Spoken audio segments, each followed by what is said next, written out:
بسم اللہ الرحمن الرحیم۔ السلام علیکم ورحمۃ اللہ وبرکاتہ۔ آج کی ہماری گفتگو قربانی کے مسائل کے حوالہ سے،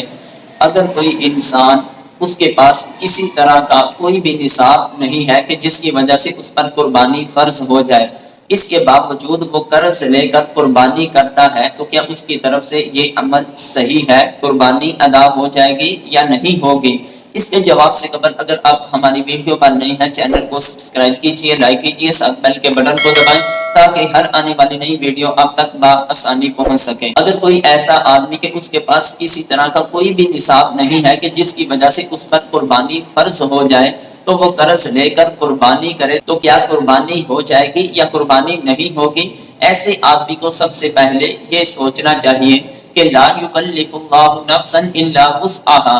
ایک چیز کا اللہ کی ذات نے اس کو مکلف بنایا ہی نہیں، کوئی تکلیف دی ہی نہیں، اس پر قربانی فرض کی نہیں، تو اب اس آدمی کو چاہیے کہ بلا وجہ قرض لے کر قربانی نہ کرے، کیونکہ قرض ایک بہت بڑی نحوست والی چیز ہے، اس سے بچنا چاہیے۔ اگر کوئی آدمی اس کے باوجود قرض لے کر قربانی کر لیتا ہے تو اس کا شرعی طور پر حکم اور ضابطہ یہ ہے کہ قرض لے کر کی جانے والی قربانی شرعی طور پر جائز ہے، اس کے اندر کچھ بھی قباحت نہیں۔ ہاں، اگر وہ آدمی قرض لے کر قربانی کرے گا، قربانی کرنے کی وجہ سے اللہ کی طرف سے اس کو ثواب بھی ملے گا، اجر کا بھی مستحق ہوگا، لیکن اتنا ضرور ہے کہ وہ جلد از جلد بعد میں قرض کو ادا کر دے، لیکن پھر بھی اس کے لیے بچنا بہتر ہے۔ اللہ کی بارگاہ میں دعا ہے اللہ تعالیٰ کی ذات ہم سب کو صحیح طور پر اپنے دین کے کامل سمجھ عطا فرمائے۔